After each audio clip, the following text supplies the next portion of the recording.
Thank you and good morning. Yesterday I took the permission to post this video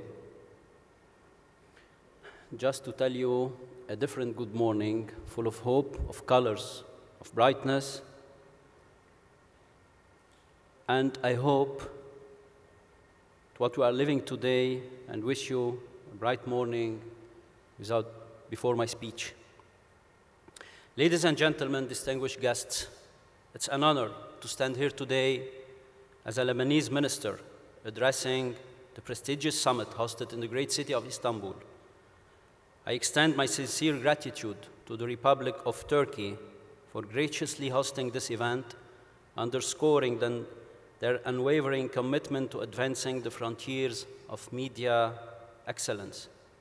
As we gather here, let us recognize Turkey's enduring legacy in the realm of media, a legacy that has not only shaped the narrative regionally, but also served as an inspiration for innovation and collaboration on a global scale. Dear guests, with immense pleasure, I join you today to address the crucial topic of public communication and disinformation. As you all know, our region is threatened by many challenges, such violence, wars, influx of refugees, economic instability, and health challenges, to name a few. In this context, information, but also disinformation and fake news disseminated on both traditional and social media platforms flow rapidly and abundantly. Indeed, our ability to discern the truth from falsehood, to distinguish between reliable information and the rising tide of disinformation, purposely transformed into misinformation, is becoming a challenging task. We all know that misinformation and disinformation threaten our democracies and can shake the foundations of our societies by creating hate speech and divisions. However, it is important to acknowledge that misinformation does not derive from a lack of professionalism or a failure to respect ethical considerations and codes of conduct. Misinformation is first and foremost a political project, a project that we all should fight against in order to preserve the interests of our societies and uphold the mission of media in a way to ensure that the public is well informed, that diverse perspectives are respected, and that accurate information is disseminated to guarantee the conditions for informed decision-making. In Lebanon, a country that is facing compounded crisis, starting from the ongoing war that Israel is waging on us, to the impact of the Gaza barbaric war on the region and the world, to the refugees crisis. I would like you to know that now 40% of our population are Syrian refugees, unfortunately.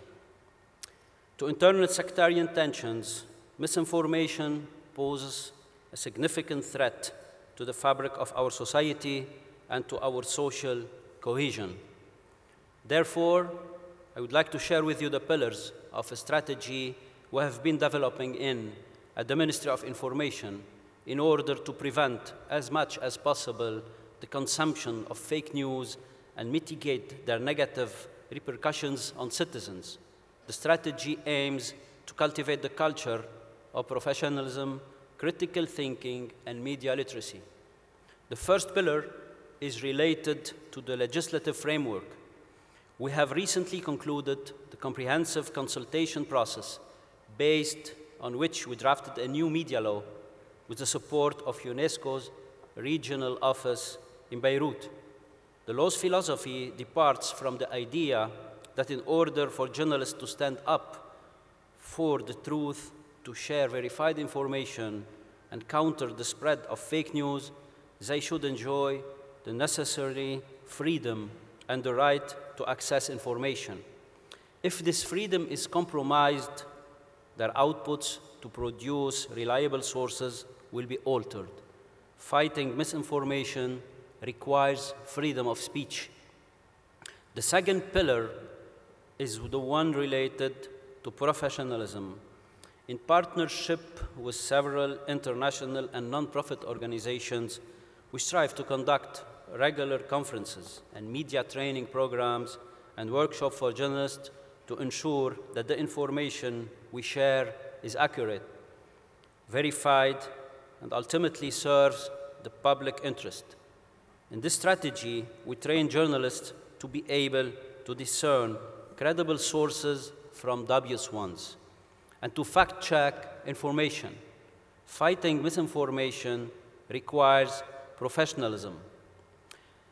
This third and final pillar is related to our comprehensive and holistic understanding of the role and mission of media. For us, media is not restricted to sharing information. It's primarily a medium to inform the public and engage it in constructive dialogues. We are not alone in doing this.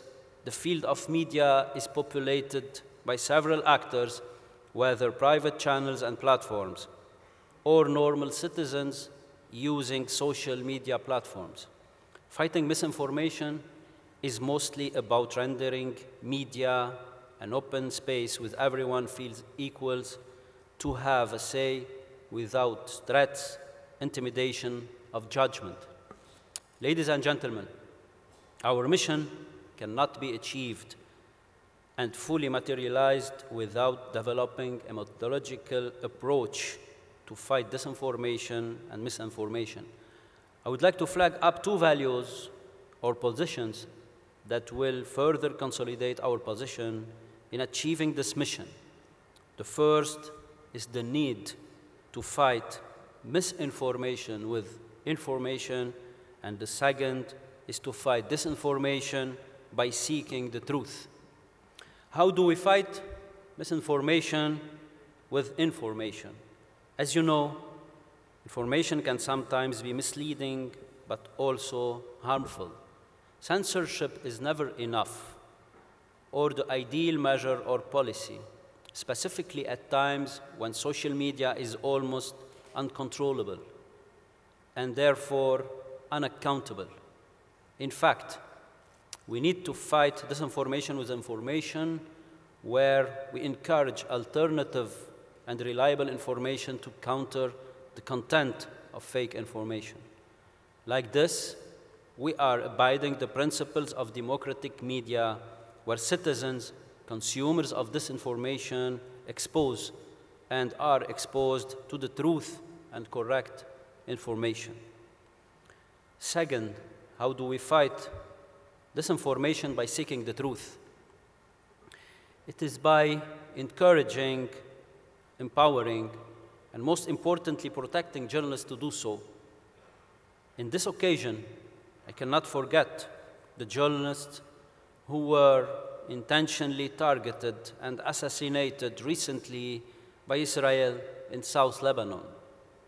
These journalists played and continue to play a crucial role in exposing the odious crimes of the Israelis.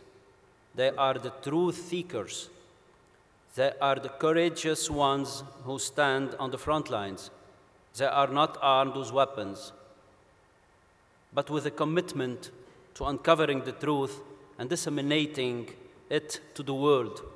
In this war, Lebanon lost 3 journalists whose names deserve to be mentioned.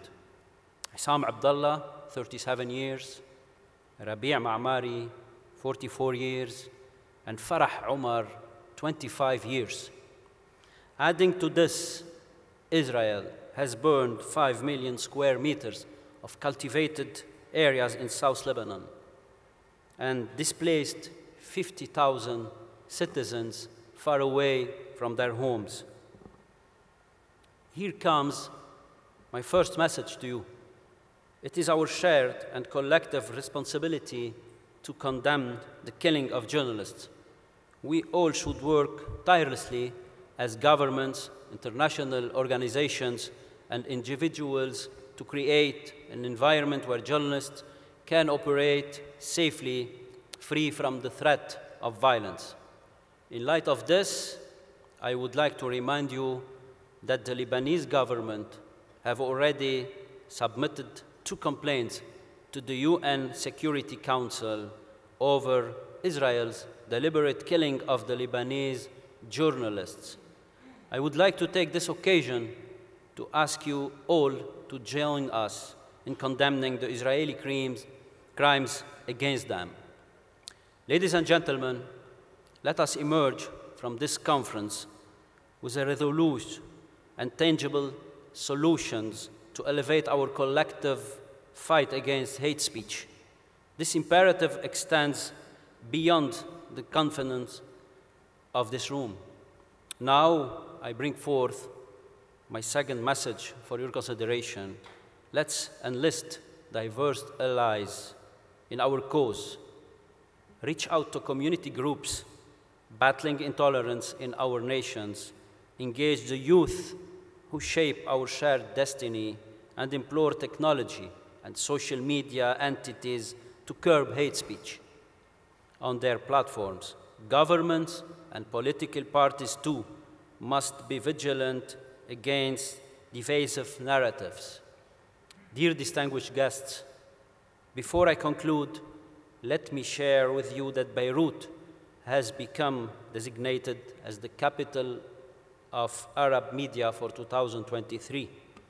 This is not only a celebration of the city's rich cultural and media legacy, but also presents a unique opportunity to joint efforts in fighting hate speech. By empowering Beirut as a media hub, we empower a diverse range of voices, fostering narratives that promote understanding and tolerance. Beirut has been and will continue to build bridges of empathy and connection across the world and this region. Ladies and gentlemen, thank you all, and may our commitments to responsible communication guide us toward a brighter and more informed future. Thanks a lot.